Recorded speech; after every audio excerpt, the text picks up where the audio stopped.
Harihi Om. Sahana Bhavatu. Sahanau Bhunaktu. Sahaviryam Karavavahai. Tejasvinavaditamastu ma vidvishavahai. Om Shanti Shanti Shanti. Om Jaya Shri Krishna Chaitanya Prabhu Nityananda Shri Advaita Gadadhara Srivas Adi Gaura Bhakta Vrinda. Hare Krishna Krishna Krishna Hare Hare, Hare Rama Rama Rama Hare Hare.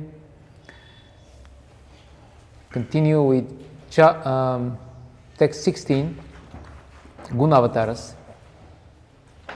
So we dealt with Purushavatas. Now Gunavataras. The Gunavataras arising from Garbhodakashai are now described. Vishnu, Brahma and Shiva are involved in maintenance, creation and destruction. Which page is this? 27. Okay, page 27. 27. Yes. Purushat means from Pradyumna, Garbhodakashai, who is a Svamsha form arising from Mahavishnu. What is a Svamsha form?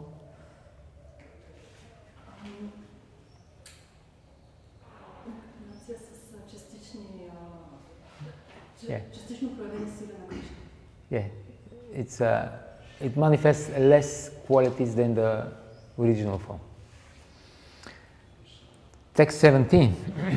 In the first canto it is said, the transcendental personality of Godhead is indirectly associated with the three modes of material nature, namely passion, goodness and ignorance, and just for the material world's creation, maintenance and destruction. And just for the material world's creation, maintenance and destruction. He accepts the three qualities, forms of Brahma, Vishnu and Shiva. Of these three, all human beings can derive ultimate benefit from Vishnu, the form of the quality of goodness. Srimad Bhagavatam 1.2.23. Para Purushaha here refers to Garbhodakashai, who is one alone within the universe. For maintenance, creation and destruction of the universe, he associates with the three gunas as the controller of each guna by accepting the forms of Vishnu, Brahma and Shiva. The benefits of Dharma, Artha, Kama and Moksha for humanity arise from Vishnu, Sattva, Tano, among the three. Although in Laghu Bhagavatamrita it is stated that Shiva also can give liberation, but this is by the mercy of Krishna only. And in fact, Lord Shiva, when he's glorified by Narada Muni as the best devotee, then Narada Muni says, you can even give liberation. And Lord Shiva replies, this is rather a curse, not a blessing. Because whenever the devotees hear this, that I can also give liberation, they feel some pain in the heart because they want only Vishnu to be the giver of the liberation. So it's not exactly a blessing. But yes, Mukunda means the one who gives mukti. And this is Krishna or Vishnu. Text 18. Yes. So here it is said that Garbhodakashai Vishnu, he accepts three forms which are in contact with the modes. Yeah. So Vishnu, Kshirdakashai Vishnu, apparently he is also. Yes. Well, we'll. He's not completely transcendental, or. Yeah, he's transcendental. We'll talk about this a little later, but the meaning is that they are in contact with the gunas, means that they control the gunas. Not that they are influenced. Yes, not that they're influenced. And also there are different types of, there are different types of Brahma and Vishnu and Shiva also.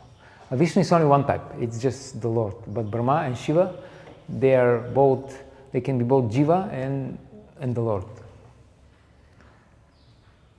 So in some cases, like in the case of Brahma, when he's a Jiva, or Shiva, when he's a Jiva, there is some possibility that they may be influenced by the gunas, but not when they are the Lord.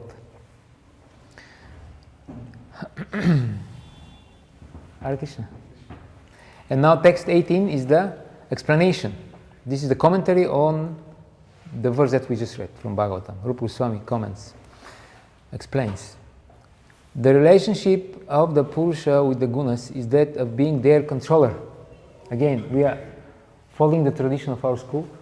The question is asked immediately just prior to the explanation. The relationship of the Purusha with the gunas is that of being their controller. Among the three, he who is the Swamsha or Svayam Rupa of Svayam Rupa Krishna is not bound by the gunas. So among the two types, when it is Jiva, it can be some influence, but when it's Krishna, there is no. How can there be a relation between the material gunas and the Supreme Lord? For it is said, Maya paraiti abhimukhecha vilajamana. Maya cannot stand in front of the Lord. Srimad Bhagavatam 2.747. This verse answers, the gunas are controlled and the Purusha among the three forms is the controller of the gunas. That is called yoga. He is not bound by the gunas. Among the three forms, he who is the Swamsha of Krishna, Vishnu, is not in contact with the gunas. Again, we were quoting yesterday a verse from Bhagavatam, which says that this is the divinity of the divine. Why the divine is divine? Because although he apparently is in contact with the gunas, with the material nature, he is not influenced. And we are always influenced by them, as long as we condition souls. And then the verse goes on, and those who are fully surrendered to the Lord, they are also not influenced by the gunas. So they share in the divinity of the divine. They become godly, although they are not God, but Krishna shares with them.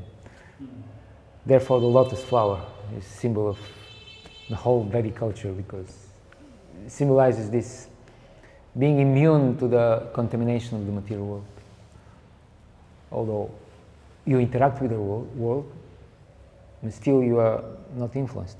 And why Krishna is not influenced? In Bhagavad Gita, Krishna says that Name karma palespriha. I am not bound because I don't want to enjoy the fruits of my action. The moment we do some activity, and then in our mind we are already calculating how I will claim the fruit for me, and I will enjoy it, at that moment we are already under the modes, we are bound. Simply because we want to be bound. We want to establish this connection between my action and the result. We voluntarily establish this connection because we think the result will be enjoyable. And Yehi samsparsha ja boga dukkha yuna evate adi antavanta kaunteya nateshu ramate Buddha. Those who are Buddha or intelligent, they don't want to establish this connection because they don't believe that the result will be enjoyable.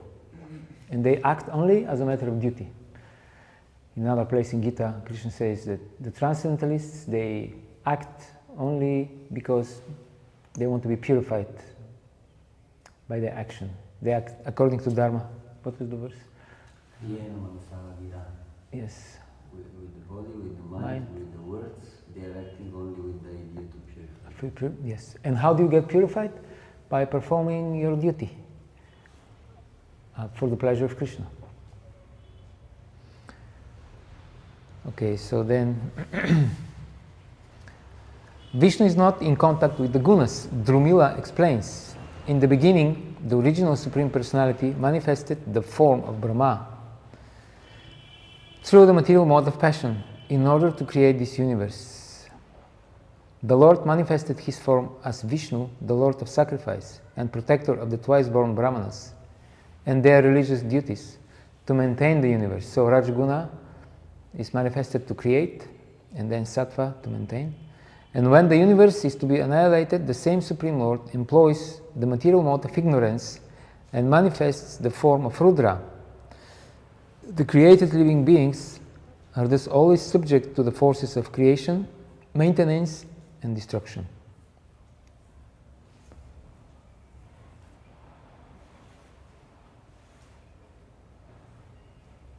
The Lord, by his will, becomes Brahma and Shiva by association with Rajas and Tamas.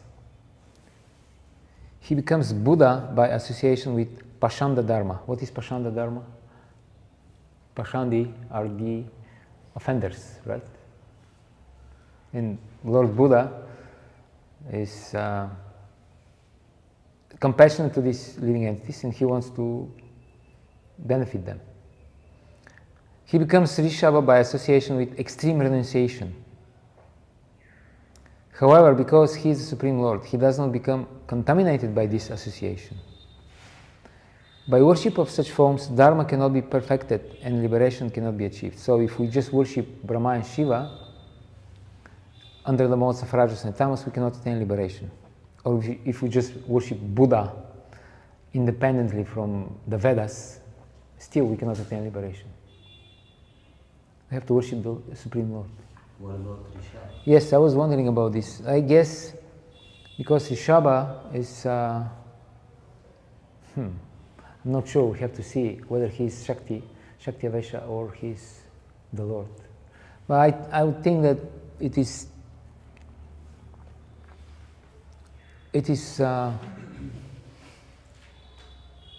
yeah, I don't know.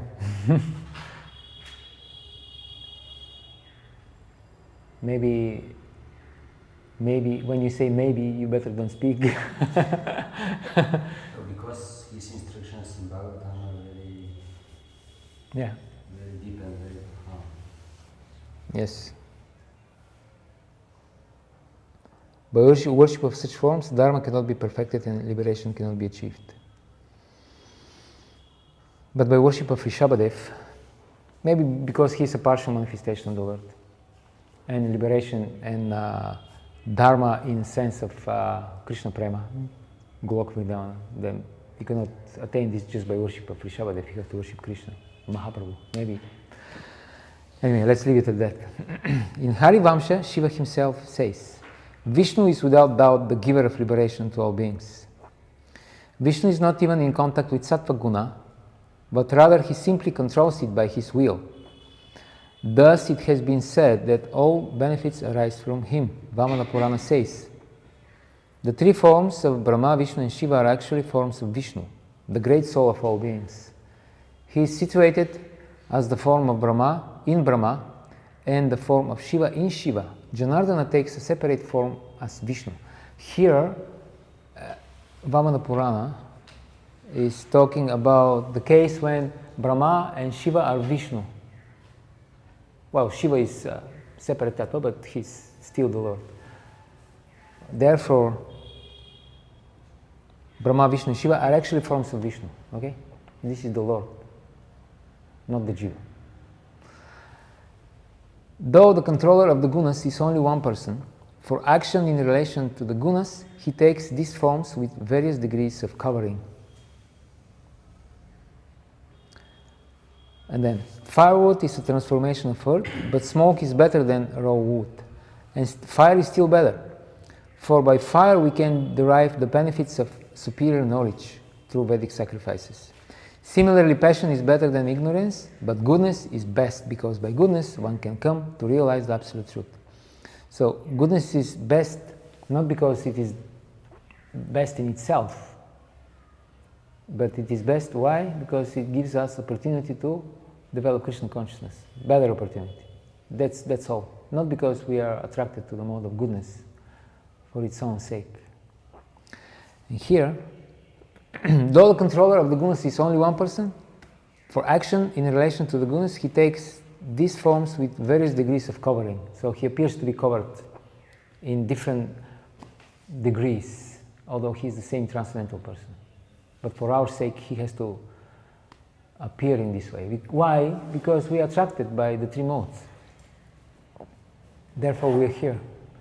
Sattva, Rajas, Tama iti, Krishna says in Bhagavad Gita. Nabinandati, yeah. The living entities are conditioned by the three modes. Why are we conditioned? Because we want to experience Sattva, Rajas and Tamas in different combinations, and the Lord has to facilitate this. And He does this through Brahma, Vishnu and Shiva. These are His different expansions. Not because He needs it, but we need this and He's giving us opportunity. Yeah. So He's not conditioned. Okay, wood, smoke and fire have natures of inactivity, slight action and manifest action, with no expectation of performing sacrifice in wood, slight expectation in smoke and full expectation in fire. So you cannot expect to perform sacrifice when there is just wood. There is some expectation when there is smoke, because smoke, as we heard, when there is smoke there is fire. And there is full expectation in fire. So Tamas, Rajas and Sattva have natures of ignorance, action and knowledge. So these are the other different definitions of Sattva, Tamas, Rajas and Sattva. Ignorance means inactivity. The living entity doesn't even have motivation to act for material sense gratification. It's so covered by the gunas that he tries to take pleasure in laziness, in illusion, in sleep, in inertia. And then action means rajas. Then the living entity wants to attain something, to be achiever, to attain material happiness, and then he's very active. Problem is that he doesn't really have perfect knowledge. And then knowledge, sattva, means action and knowledge combined. Knowledge doesn't mean also inactivity. People who are in knowledge, who have realized knowledge, they're usually very active in devotional service. But their action is solely for the pleasure of the Lord. Tamas yields no spiritual insight.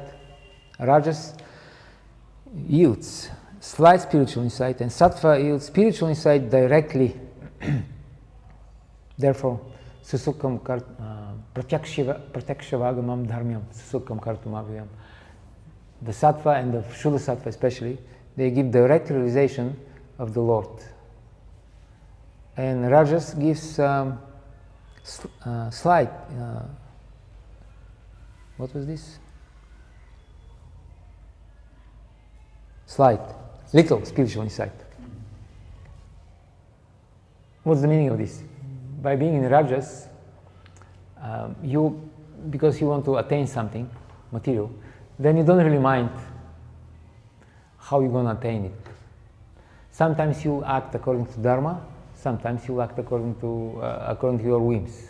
But that means from time to time, you will do something good, and this will give you some purification. Right? Because you want to attain your goal. Therefore, in Bhagavad Gita, Krishna says that the people in Rajas, they don't really make discrimination between Dharma and Adharma. For them, it's the same, as long as it brings profit. And the people in Tamas, they take Dharma as Adharma and Adharma as Dharma. So for them, there is no chance that they will perform Dharma. They will automatically always choose Adharma. But the people in Rajas, for them, there is some opportunity. Therefore, slight spiritual insight. They can get something out of it. And the people in Sattva, they act according to Krishna's will. Because, yeah. Well, practically we see in the whole Western world, like Tamas and Rajas are so predominating. So what is the chance of the devotees practicing spiritual life in the West? To regularly visit the holy Dham. What is the chance? It's very, the passion is very strong. Yes. And therefore Srila Prabhupada recommended that we build our own society outside of this passion and tamas that is predominated in the big cities. And Prabhupada's idea was, you stay in the city only if you have to preach. If you don't have to, if you're not a book distributor, or you don't do Harinam every day or do some other program, if you just want to live your life kind of in Krishna consciousness, then you have to have your own space somewhere outside. And there have more natural lifestyle and have farm community, or like this. So then the influence of tamas and rajas can be significantly. Yes. Yes. In the third canto of Laghu Bhagavatamrita, it mentions that one can perform devotional service under goodness, passion, or ignorance. Yeah. And I think Prabhupada gives the example of there's a man in a pub, he's drinking beer or whatever, and if he thinks of Krishna, or maybe a drunken person takes prasadam, or maybe he hears the Harinam Sankirtan or something. So somehow there's some concessions. Yeah. And Srila Prabhupada also, in a conversation with some person who was drinking wine, devotee, and Prabhupada told him, Krishna is the taste of the water, rasaham apsakantiya, but also he's the taste of the wine. He's the taste of any liquid that is attractive to you. So if you, while drinking wine, if you think, oh, very nice taste, this taste is Krishna, Hare Krishna, you become the greatest yogi. I guess this is also. I used to have a friend who was a big drunkard. he used to sit at the bar and always philosophize. Yeah. And he was always a godly person as well. So he was always thinking of God, even though he liked to drink. Yeah. It's a strange phenomenon. Maybe there's many people like that. Oh yeah. In New York, we see a lot of those people. Even the taxi drivers, they're philosophers. They know all about everything. You Very cannot informed. explain to them anything, but they can teach you everything about life. Yeah, remember these guys at the Washington Square Park when we by chance took their spot? They have always these musicians, and this is their spot. It's a public space, but they have been. They claim the spot because this is their place and they make their music and they get their money. So by chance once, because Rama Roy Prabhu was not with us, we took their spot, and these guys, they became like berserk. They were so angry, and for 2 hours they couldn't do anything, because in America you don't really touch people, and because laws are very strict. You speak.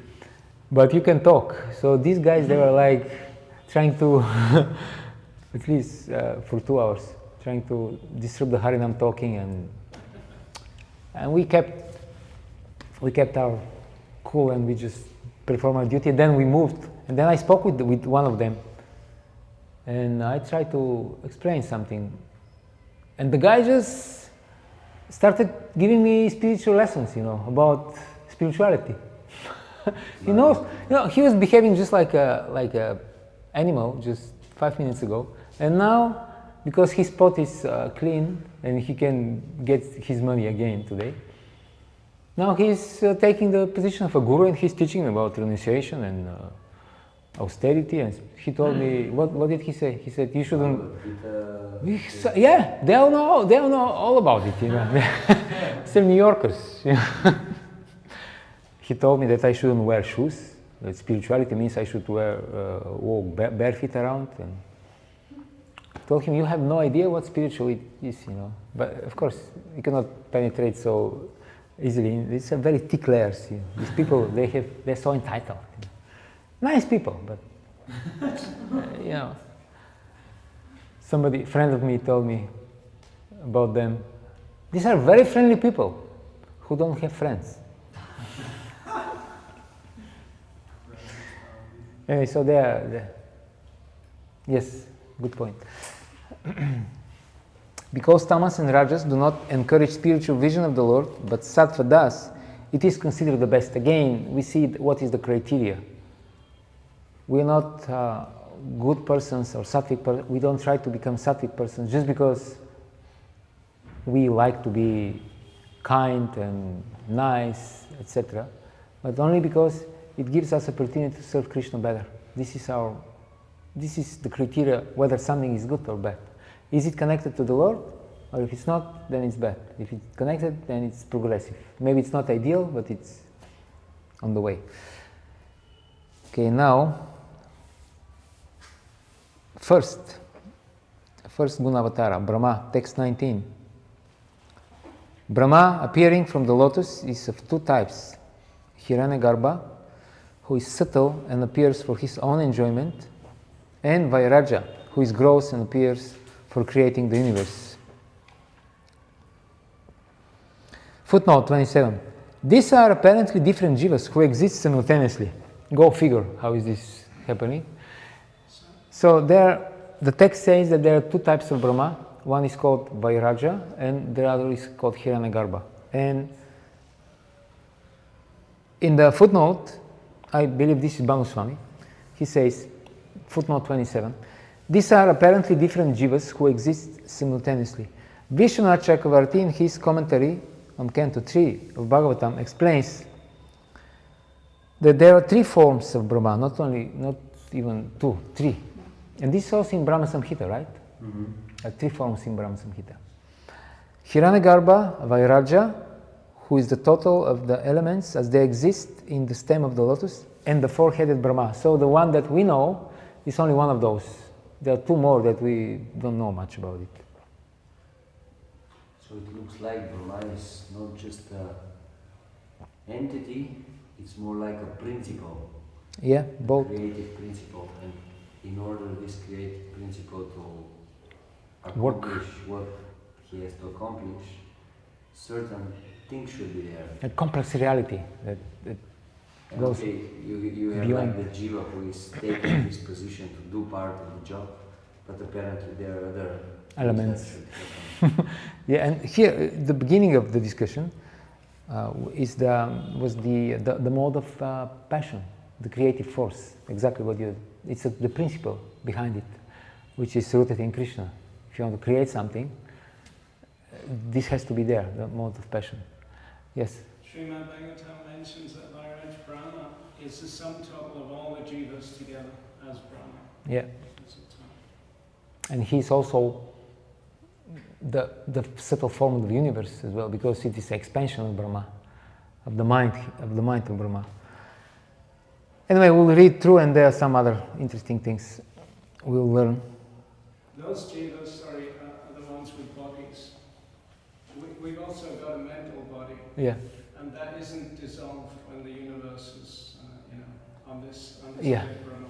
Yeah. The mental body. Yeah. Because then after the pralaya ends, then the new creation, then the new body, the new gross bodies of the living entities, they have to be created again according to the subtle bodies. There is no other way to do it. Yeah. Of course, there is other way. Krishna can't do anything, but this is the way usually it is done. These are the blueprints, the subtle body.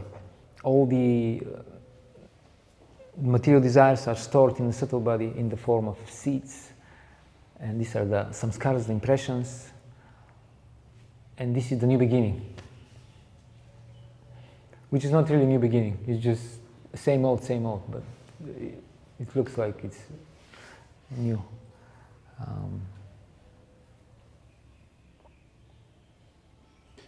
So where are we?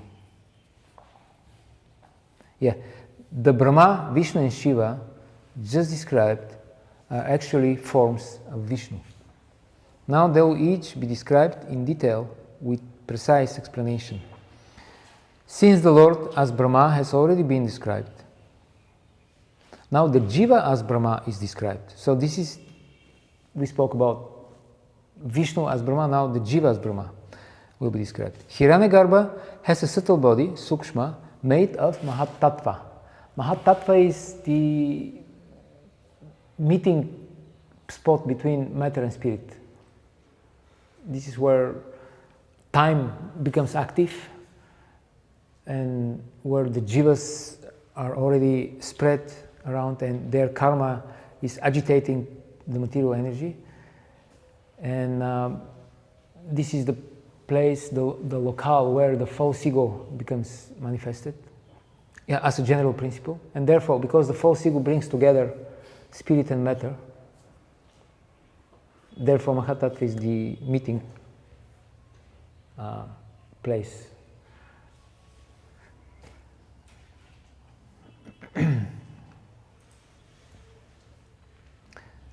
Hiranyagarbha, okay. The Supreme Lord can see him, but the devatas and others cannot. So Hiranyagarbha is seen only by the Lord. This is subtle form of Brahma. Vairaja has a body which is gross, made of the aggregate of all elements.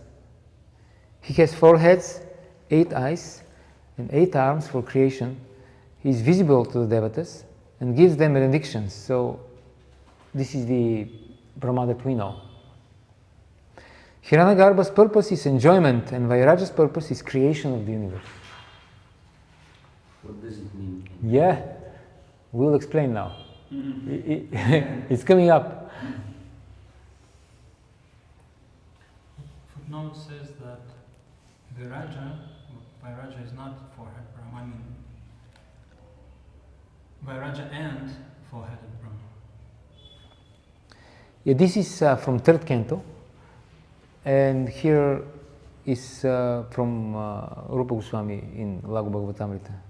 So these are different explanations. Vairaja, who is the total of the... Yeah, but that's the same thing. Vairaja, who is the total of the elements. The same thing is said here, no? Vairaja, who is...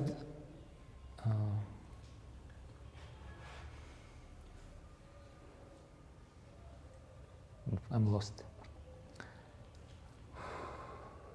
So in the note, it is said that there are 3 forms. Yeah. Yeah.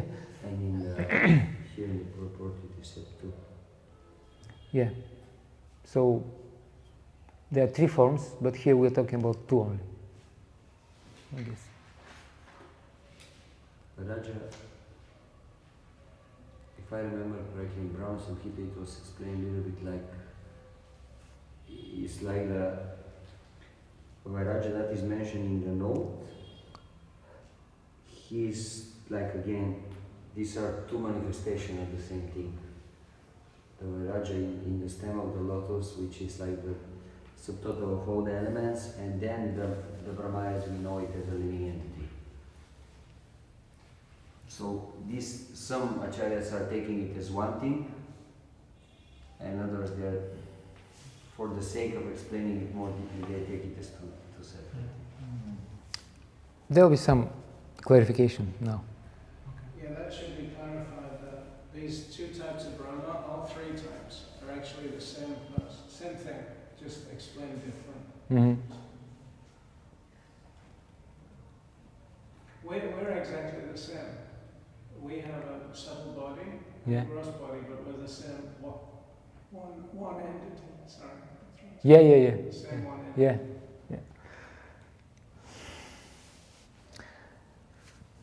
So which text are we now? Right. 20, okay. Vairaja generally has 4 heads and carries out creation and other works. Sometimes Vishnu becomes Brahma and carries out creation himself. Sarga Adi indicates that besides creation, Vairaja is involved in preaching the Vedas. 4-headed Brahma is born for preaching the Vedas, Kurma Purana. Text 21. Padma Purana says, sometimes a jiva becomes Brahma in a Mahakalpa by intense worship. Sometimes Garbhodakashaya becomes Brahma in that planet. This verse is a proof for the 2 types of 4-headed Brahma. Mahavishnu here refers to Garbhodakashaya. The jiva who is supposed to become Brahma, now this is very interesting, I was wondering what that means. The jiva who is supposed to become Brahma also sometimes resides in the same planet when the Lord becomes Brahma during a Mahakalpa, since he is not liberated yet, but only after 100 years. Thus it is said, Those who hold powers in this world as controllers remain in this world until their tenure has expired. So Brahma, even if he becomes pure devotee and attains Krishna Prema, he cannot just go back home to God because he has to perform his duty. The same with the other controllers. And therefore the demigods are kind of appreciating our position because for them our lifespan is very short and we can very quickly attain Krishna Prema according to their calculation. Very quickly. Before they just and they're still here in the material universe, and they have to, for another 100 years or so, to perform their tasks. So here I don't understand exactly what it means. The jiva who is supposed to become Brahma also sometimes resides in the same planet, so he's supposed to become Brahma, maybe later, that's what it sounds like. Resides at the planet of Brahma, but Brahma is Vishnu. So what, he's like the Vishnu's apprentice, he's getting trained how to be Brahma next kalpa or something. But if he is with Vishnu, why not just attain liberation and go back home to, why he has to stay and be Brahma? That's not clear. Text 22. The Vairaja Brahma remains enjoying, merged. Now here there is even more far out information. The Vairaja Brahma remains enjoying, merged into Vishnu when Vishnu becomes the creator Brahma during that Mahakalpa. Or maybe that's the thing. So first he's there with him, and then when... He's like a special student. When Vishnu becomes the creator Brahma, during the Mahakalpa, in different kalpas, Brahma of either type is sometimes the jiva and sometimes the Lord. Okay, the Vairaja, four-headed Brahma, enters into Vishnu who carries out the creation. So he is the Brahma, but he merges with Vishnu, who is the Brahma. So the Jiva Brahma merges with Vishnu, who is the Vishnu Tattva Brahma. Okay. It is understood that the Hiranyagarbha form would be subject to the same conditions. Because of being checked from carrying out the creation by Vishnu, he experiences the wealth of enjoyment offered by the devatas when he is merged in Vishnu. By taking away Brahma's work, but not his enjoyment, Vishnu shows him great generosity. So what do you make out of it? So we have a Brahma who is... He's getting his salary, but he's not working. He's not working. He doesn't do anything, but he's merged with the Lord, and he just basically enjoy. He becomes the observer of the pastimes of the Lord as Brahma, and then he accepts the worship of the devatas because they think that he's doing the work, but he's not doing it. Vishnu is doing it. So Vishnu takes away the troubles of doing stuff, but he doesn't take away the results, the worship, the respect, the social prestige that goes together with this job. So the job, he doesn't do the job, but he takes the benefit of the job. Lucky. How do we sign up? Watch out. There's more. You may regret this. It will be a long time, 100 years, the whole universe. Vishnu shows him great generosity. Okay, the last line sums up the two types. Okay, text 23. It's like being the best soccer player of the whole history, but you don't do anything, actually. You just appear there on the pitch and you do magic stuff. You don't train, you don't exert yourself. It's not like, these soccer players, when you watch football and you see them, they're like sweating and they're really endeavoring. You don't do anything like this. You just go and score a few goals. It's like and being the cure, yeah. very rich person. The Lord entered your body and he does everything, but you get the glory of it. Not bad. Brahma is called an avatara in the scriptures because the Lord himself takes the role of Brahma sometimes.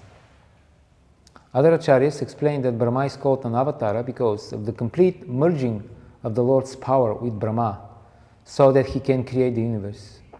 Other acharyas explain that Brahma is avatara because he is an avesha avatara. Alright, so you see, here we have three options and they're all bona fide. So you don't have to be this or that. Tell me what is truth. And if you don't say the truth, then you're in Maya. Universe is very multicolored place, and yes, and Krishna in Bhagavatam he says, yes, Tusi, you go ahead, because I want to remember the verse. Meanwhile, I'll try to find it. Just so it means that Vishnu can be Brahma, or Vishnu can enter into the body of Brahma and act through him. Mm-hmm. Or Brahma can act, but Vishnu gave him special energy of his, so that Brahma is successful in performing the task. Yeah, and they're all bona fide options. And So they sometimes it will be like that, sometimes in one universe like that. In mm-hmm. one universe. Beda, kalpa beda. Or they can simultaneously be true also. These are just different aspects of one phenomena. Okay, let's see what the commentary says. This verse describes various opinions on calling Brahma an avatara. He is called avatara when Garbhodakashai takes up the role of creation. This is taking the primary meaning of avatara.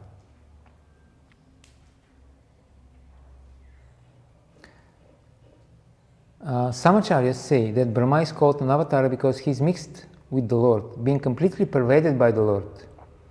This is the second case. The root of samasti is as meaning to pervade. The prefix sam, o, and the ending t to make a feminine noun affection are added to make the word sam asti, reaching everywhere. Thus it means that Brahma is fully pervaded by the Lord, who has the intelligence to carry out creation.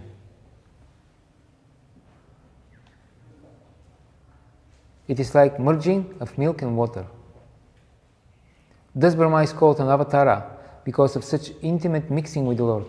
That means that the Lord pervades the consciousness of Brahma to such an extent that it becomes kind of indistinguishable. Just like when Prema Sturyamshu, when the acharyas describe the appearance of bhava, they describe it in similar way. The internal potency of the Lord, Samvit and Hladini, the knowledge and bliss potency of the Lord, pervade the mind of the devotee and permeate the mind to such an extent that they basically substitute the mind of the devotee.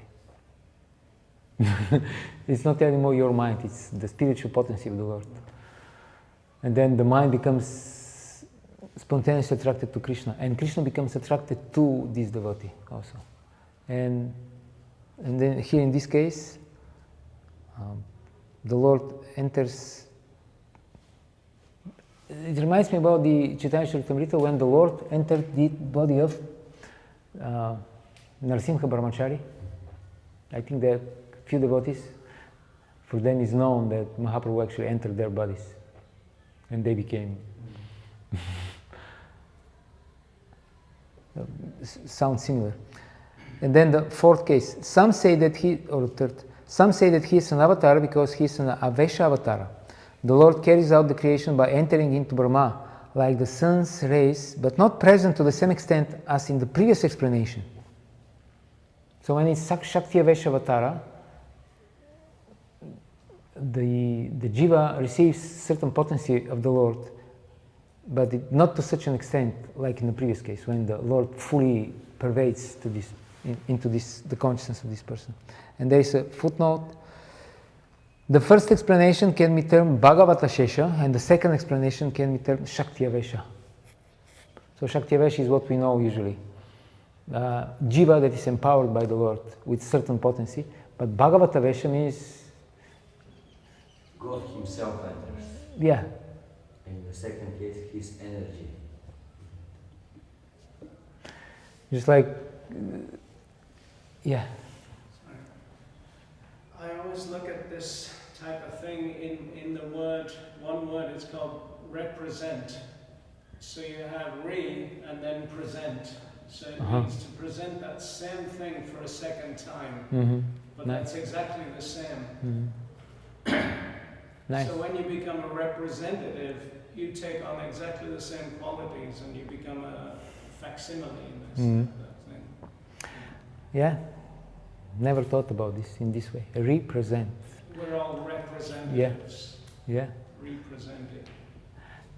In Chaitanya Charitamrita it is said, Krishna Shakti Vina Nahetara Pravartana. Unless one is empowered by the Lord, he cannot preach the glory of the holy name. In other words, he cannot represent the Lord unless the Lord decides that you will represent him. And in order for him to decide this, you have to have certain qualification. It just reminded me about somebody was explaining the different levels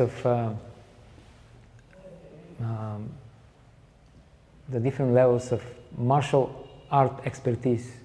The first level is that the person basically he masters the martial art to a very high level. You can say the conventional things. He's already very good. Then the second level, he's so good now that he can defy the laws of nature. You know, in these Chinese movies, you know, kung fu movies, you see these people just they do stuff that normally people cannot do. And then the third level is that you become so good that, and already this is connected with worship, because you have to worship the Lord, obviously. That the deity of this martial art, he decides to appear in your body, and then he uses you as a representative of this martial art. So this is even higher. And then I think the last one, or maybe I'm skipping one, I don't remember. But the last one was when you don't have to do anything. The deity himself appears, and he fights on your behalf. You don't have to fight anymore. It's just Wow. And then the devotee who was making this point, he made the connection with Prahlad Maharaj, and he said, so now we can understand Prahlad Maharaj was on the highest level of martial artist, because he just didn't do anything. The deity appeared and he did all the fighting on his behalf. Then he gave him blessings. Wow. That's like Mark Ali when Jadabara. Exactly, yeah. Yeah. She burst out of the deity. Okay.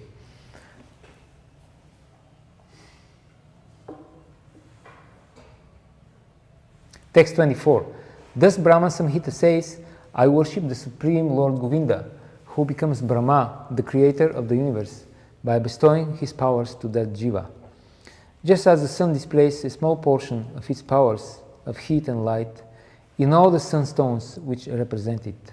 Again, this word represent. This is an example of Brahma as an Avesha Avatara. Just as the sun reveals its power to some degree in a group of sunstones, producing in them some light and burning power, in the universe Govinda sometimes bestowing his own powers to some very pure jiva, who becomes Brahma. That Brahma performs the secondary creation within the universe. One should see the explanation of Rudra for more elaborate explanation. Text 25. The birth of Brahma takes place from the lotus growing from the navel of Garbhodakashai. Sometimes it is described that he appears from the Garbhodaka water, from light, or from air. Additional information about Brahma's birth is given in this verse. According to the will of the Lord, Brahma may appear from different sources such as water, light, or air. Therefore, it's not so nice to be Kanishta, Adhikari, because the Kanishtas, they are always stuck with this, with the particular narrative that they are familiar with. And then when they hear that Brahma also can appear from light or from there, they'll be often disturbed. What? No! It said that it appears, yes, but... And here is very important. According to the will of the Lord, the will of the Lord is superior, supreme. Then Rudra, text 26. Rudra has 11 expansions and 8 types of forms. Generally, these have 5 heads, 3 eyes, and 10 arms each. 3 eyes because this eye also, right? And 5 heads, Panchamukha. From detailed statements, it is also known, I guess, that there are 2 types of Shiva or Rudra. It has already been stated in that the Lord himself takes the form of Rudra. Okay. The present verse describes his form. According to Mahabharata, the 11 forms are Ajja, Ahirbudya, Virupaksha, Raivata, Hara, Bahurupa, Triambaka, Savitra, Jayanta, Pinaki, and Aparajita. Mahabharata 12 to 1 to 01:18. According to Yadava Kosha, the 8 forms of Shiva are earth, water, fire, air, ether, the sun, the moon, and the performer of sacrifice. And this means that Shiva is the presiding deity of these items. The word generally is used because it is seen that there is also a one-headed Rudra in the water. And this refers to Lord Rudra is said to generally have 5 faces because sometimes, as in his appearance in the watery shell covering of the universe, he is seen with only one.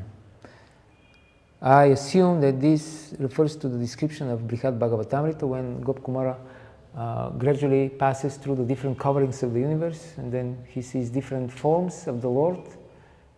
They are being worshipped by different devotees. For example, in he sees how Bhumi Devi worships Bhumi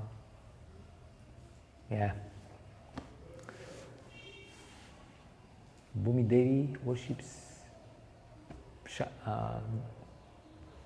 I forgot. I think it was Varakadev or Varakadev. The Shiva that we also see described on the pages of Bhagavatam, it looks like he has one head. Yeah, when he appears in front of the Prachetas. Although it's painted with one head, but we don't really know. I don't remember the... Proper proof. Yeah, so it must be. Yeah. And there is a description that these coverings of the universe, because they are different coverings by different elements, they're higher realms compared to even Satyaloka of the universe, because they're closer to Viraja, they're closer to the spiritual world. And each and every time when Gopkumara would pass by, the predominating deity there was inviting him, please stay here, give us your association. And then this Durga Devi was there also. And she also told him, you should worship me, because if you want to attain liberation, you have to worship me. And even if you don't want to attain liberation, even if you want to attain Krishna, you should still worship me, because I'm Krishna's younger sister. Gopkumar very politely, he declined to stay there and he proceeded. But he describes it as something very, very beautiful place. Okay. Sometimes a special jiva takes the role of Shiva in a manner similar to Brahma. Shiva should be considered like Shesha, with two forms, since Shiva is also glorified as an Amsha of Vishnu. This verse describes a Jiva taking the role of Shiva. The Vedas say, I make whomever I desire into Shiva, I make whomever I desire into Brahma or a sage, Rig Veda. Narayana desired to create progeny. From Narayana, Brahma was born. From Narayana, Rudra was born. From Narayana, Prajapati was born. From Narayana, Indra was born. From Narayana, the 8 Vasus were born. From Narayana, the 11 Rudras were born. From Narayana, the 12 Adityas were born. In the beginning, only Narayana existed and not Brahma or Shiva. From his forehead arose Shiva with 3 eyes holding a trident. He was endowed with beauty, truth, celibacy, austerity, and renunciation. I create Brahma and Shiva also. They, being bewildered by my Maya, do not know me. These quotations illustrate that a Jiva takes birth as Shiva. Their death is also described. Brahma, Shiva, the sun, the moon, Indra, and other devatas accept the power of Vishnu. Accept the power of Vishnu. However, when work in the universe is finished, they become bereft of powers, and in that state, they will die. Similarly, when Shruti says only Narayana existed, it indicates that previous Shivas have disappeared. Alright? That means there is no Shiva. That means Shiva has beginning and end when he is a Jiva. Thus, it is true that Shiva is also Jiva. Otherwise, the scriptures would be contradicted. The example of Brahma is also given to illustrate a Jiva taking the role of Shiva. But Shiva is like Shesha, who has 2 forms. The Shesha who acts as the bat of Vishnu is the Supreme Lord. The form of Shesha who holds up the universe on his hoods is a Jiva.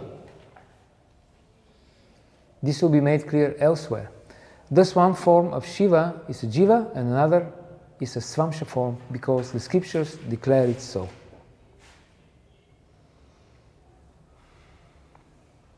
Okay? Can we say that the form of Shiva outside the material creation, Sadashiva, this is Vishnu, and Yes. inside is Jiva, or inside can be also? Inside can be also Vishnu. So outside is always Vishnu? Yes, outside is but always inside Vishnu. can be both. Yes, can be both. Okay?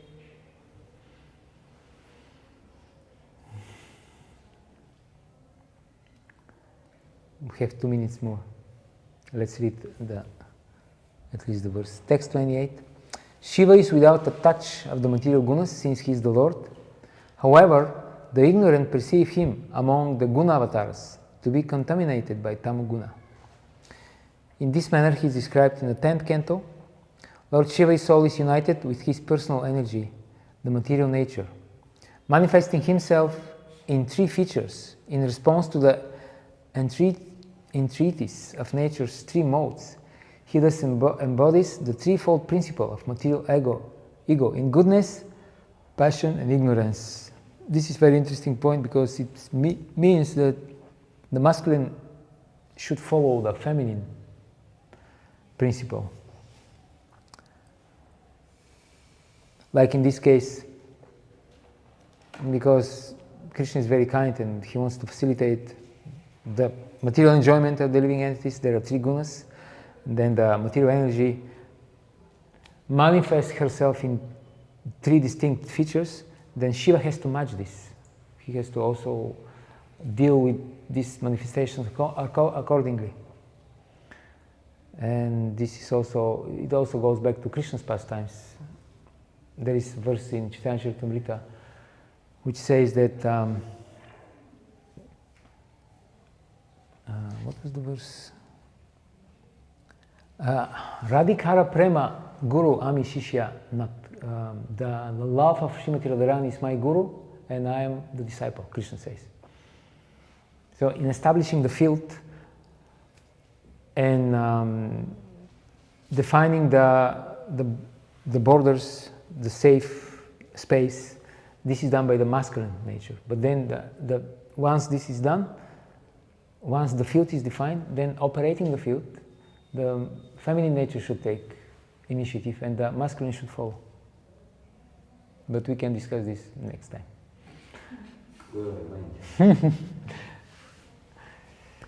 Om Hare Krishna, Krishna Krishna Hare Hare, Hare Rama, Rama Rama, Hare Hare. Shri Prabhupada ki jai, Samaveta Bhakta Vrinda ki jai, Jai Nitai Gaur Premanande, Hare Hare.